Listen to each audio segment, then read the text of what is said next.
Teman-teman sekalian, menuntut ilmu itu adalah ibadah yang sangat mulia. Namun, di saat yang sama juga, ia adalah ujian yang sangat berat bagi kita. Banyak orang yang menuntut ilmu sampai jenjang tertinggi, akan tetapi niatnya telah tercampur. Ada yang ingin dipandang hebat, ada juga yang mengejar harta dan juga kedudukan. Padahal, keikhlasan itu adalah fondasi agar ilmu itu berkah dan juga bermanfaat. Ilmu tanpa keikhlasan hanya akan melahirkan kesombongan. Orang akan merasa lebih baik dari orang lain hanya karena ilmunya lebih banyak.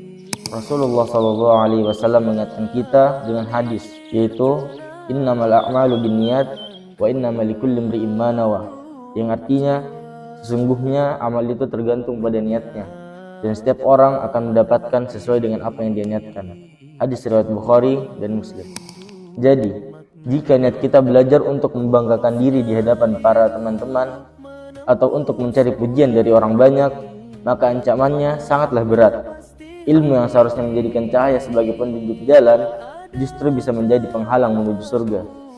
Bagaimana pada dalil hadis riwayat Daud dan Ibnu Majah yang berbunyi, barang siapa yang menuntut ilmu yang seharusnya untuk mencari wajah Allah tapi dia tidak mempelajarinya kecuali untuk mendapatkan keuntungan dunia, maka ia tidak akan mencium wanginya surga pada hari kiamat kelak.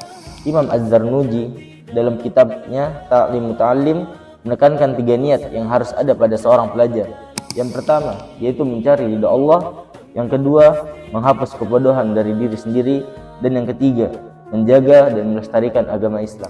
Beliau juga mengingatkan, siapa yang mencari ilmu demi kemuliaan dunia, maka ia tidak akan mendapatkan wanginya surga. Sebagaimana yang tadi telah saya sebutkan, ilmu itu suci. Jangan sampai kita mengotorinya dengan ambisi dunia yang sifatnya itu hanya sementara dan akan hilang. Teman-teman, mari kita koreksi kembali tujuan kita.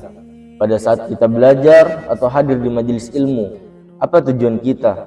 Apakah agar kita bisa berdebat dan menjatuhkan orang lain, atau agar hati kita semakin takut dan tunduk kepada Allah?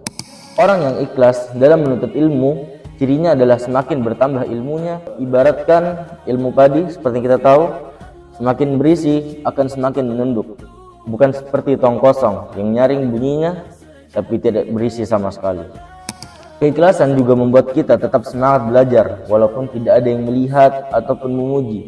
Kita tidak butuh pengakuan manusia karena Allah Maha mengetahui dan juga mencatat setiap langkah yang kita menuju ke dalam majelis ilmu.